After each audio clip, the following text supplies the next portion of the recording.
Hello, homeschool friends. Today, let's talk about what books to buy and what books to borrow when you're considering creating your own home library.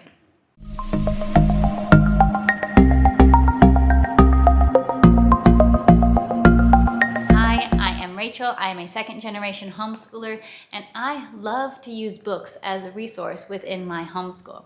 I also think it's very valuable for children to be able to grow up in a home environment with a lot of ready access to books.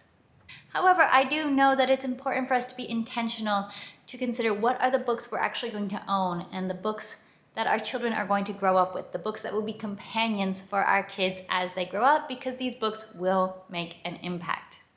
And I'll just share a bit of a silly example, but from my own childhood. You do have to know what books are on your shelves, because my parents had this big old book, like a dictionary size book, called the Tightwad Gazette. And it was basically a dictionary sized book of tips about being thrifty, being a tightwad, how to save money on any sorts of things, how to make shoes last longer, how to use milk gallon jugs for 50 different uses. Let me know if you've ever heard of this book. I don't know if anyone has, but they had this book on their shelf for whatever reason. And when I was 7 or 8 years old, I would pull this book out all the time and I would read it while I ate my breakfast in the morning. I would just read it for fun. I read through that thing cover to cover, and it was like 400, 500 pages. I read through it so many times, and I internalized a lot of tips about thrifty living. But that's my example about how the books that we have on our shelves are going to be the stories and the saving money tips that our children will grow up with. So we do want to be intentional with what we buy and what we borrow. In addition, none of us has unlimited book purchasing money. So we do want to spend our dollars wisely on books that we can really get a lot of use out of in our homeschool, in our homes. It's always kind of a bummer if you spend money and you buy a book just to use it once or even not at all. So let's chat about it. And I do want to hear from your own experiences. What have been the books that you've bought for your home that have been well worth the money? And maybe what have been some of those books that you kind of wish you could have borrowed instead of bought? Let me know in the comments. First up, I recommend that you buy books that can be used in different ways in different stages. And I'll give a few examples of this. So this is a series that I absolutely love. The Frog and Toad books are classics, beloved by many, and these can be used in different ways in different stages, because when your children are toddlers, preschoolers, these are wonderful read-alouds. They are just sweetest little stories of Frog and Toad. And I do have the Spanish version here, I realize, but you know what it is. You can tell. You can recognize these guys. These are great preschool read-alouds for your kids.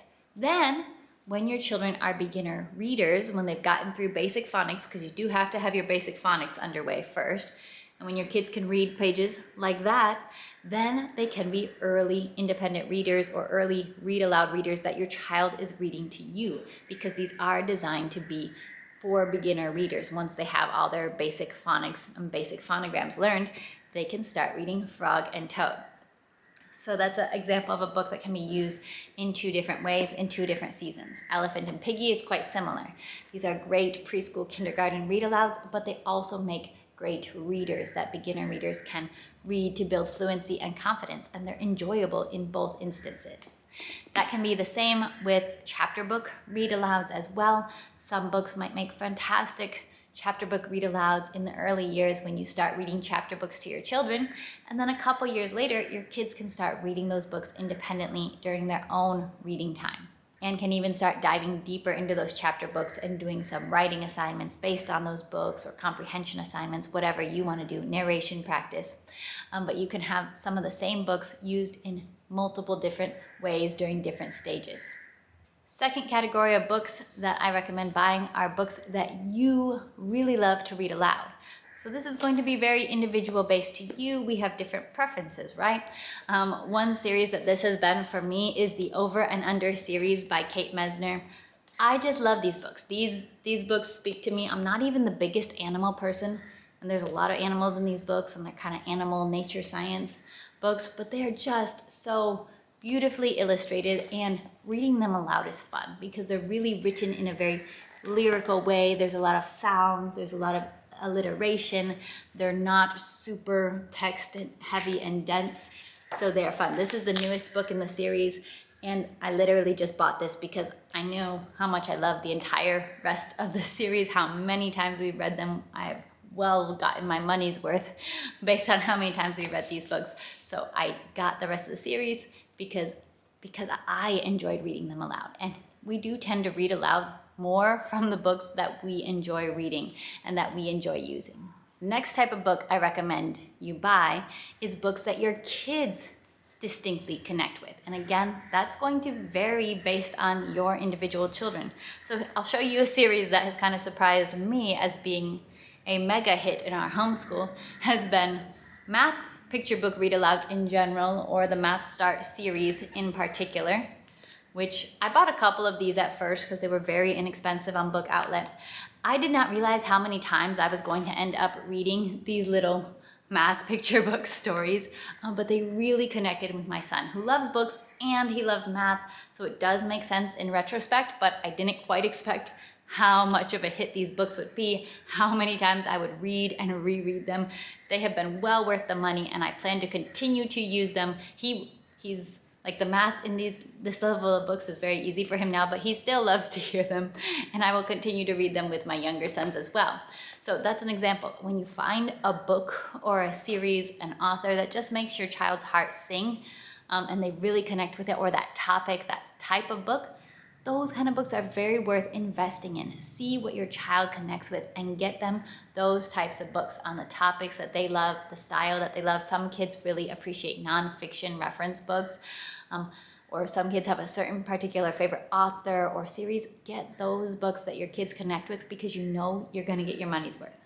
The next type of book that it's usually worth owning is some of your general reference type books. So the nonfiction type of broad topic books, you might want some for Bible, for natural science, like animal type of reference books, history, geography. Those are usually good categories where you do want to have some go-to general knowledge reference books that you can go back to, cycle through again and again over different years. Of course, not just picking any Bible reference book or any geography reference book, but doing your research, taking your time, reading the samples, and picking ones that connect with you, your family, and your teaching style. Another type of book that I find very well worth having on the homeschool bookshelves are anthologies. But again, I do want to have a disclaimer. Do your research, look at the samples, look at recommendations to find anthologies that will fit you and your family, because not all anthologies are created equal. Not all of them are going to meet the needs of your family or be as enjoyable for your family to read aloud. But types of anthologies you might want to look for are, say, classic literature anthologies. I have a classic literature anthology listed in my first grade program, and that one is edited by Armand Eisen. That is quite a beautifully written one that I do strongly recommend. Or you might want an anthology of Aesop's fables. You know, this is the type of content that at various periods in your homeschool, you probably will be going over fables and learning about the literature, the writing style, the elements of fables, and having that anthology to go back to is great. Poetry anthologies are also incredibly useful. Finding a poet that you love. I love funny poetry, so as a kid I loved our Shel Silverstein anthologies and read them through many, many times. Of course, you have the more proper anthologies like Robert Louis Stevenson's A Child's Garden of Verse, if you're looking for the more serious, normal type of homeschool anthologies. But again, do your research, because sometimes I have come across anthologies that I'm like, kind of wish I didn't buy that. I didn't really connect with it. I don't think we'll read it again. One of those was this example, Stories from Around the World. Seems like it would have a lot of potential, you know, folk tales from around the world. For me, it really just came down to the writing style. To me, was just so bland, and there wasn't much spark or liveliness to it. And so that's something I have learned to look for when I'm assessing anthologies. I don't just look at the titles or types of stories included. I actually try to read samples of the writing and see what I think on that level, because that really matters to me. So a different folktale anthology that we did appreciate more was this one, The Girl Who Helped Thunder. This isn't from all around the world. This particular volume is folktales, Native American folktales, but the writing style was easier to engage with, more compelling. We've read through this once, but this is something that I see coming back to again when my kids are older and having different discussions as we're studying, North American history and getting to know folktales and myths from these cultures. Now, one category of books that I recommend borrowing if you can, rather than buying, from my experience and from my homeschool, is your more serious in topic or longer picture books. And that's something I've learned, which I love picture books for studying history. I find them very, very useful, and I will buy them. I have bought them. I will continue to buy them. But this is one area where I'm suggesting that if you can, try to borrow them, because I have found that when you get your more serious, historical, longer picture books like this was a great one that we enjoyed. We enjoyed it, we learned from it, and I will be reading this again when we go through U.S. history again in this time period. This was Worst of Friends, Thomas Jefferson and John Adams and the Story of an American Feud. This was great. I have no complaints about it. Very interesting, memorable, but it's not, as a picture book, this isn't the kind of picture book that we're just randomly going to pick up and read as a bedtime story for our family. It's not one that we're going to randomly come back to. My son doesn't have as much of the fascination with this as he's had with like math picture books. It just doesn't connect as much, or something that we're going to come back to again and again. So this type of book, or like this one, this is a more serious, true, long picture book. I think it's called Ada's Violin in English, which is very interesting. It is about the orchestra of recycled instruments in Paraguay. Great little story here, but again, it's too long that it's not something I'm going to pick up just randomly as a bedtime story or as a fun mid-morning read aloud. It's a little bit more serious in content and longer, so it is something that will probably break into several sessions when we do read through it. So these are the type of books that I would see as being beneficial to borrow from a library if you have access to a library. I don't have access to any Spanish books at our library, and relatively few in English, so I do buy some of these, even if, ideally these would be the kind of books that would be better to borrow. All right, I hope that these recommendations were helpful for you. Now, do remember your mileage may vary, and your specific buy versus borrow books are going to look different. If you have access to a great library, you might be able to borrow a lot more versus buying. If you don't have access to any library, then you end up just buying any of the books that you want to be able to use. But keep your own family's needs in mind. So sometimes you will hear that, hey, early readers, don't try to buy so many early readers, just borrow them if you can, because you just use them for such a short period of time. And that's something that's really going to vary based on your own experience. If you only have 1 or 2 kids that you're going to teach how to read, and if they move through the learning to read stage really, really fast, then yeah, it's not really worth it to invest that much into early readers, because that stage does go by fast. However, if you're a homeschooler more like my mom, who's been homeschooling almost 3 decades and has been teaching someone to read almost that entire time, and over those decades has amassed a good collection of early readers because she just needed the variety to stay motivated and to stay interested, because you just can't listen to some of these early readers too many times. And some kids really stay in that early reading stage for a long time, and so they need the motivation of a variety of different books. So in situations like that, it might be very well worth the investment to buy and have your little shelf of early readers to choose from.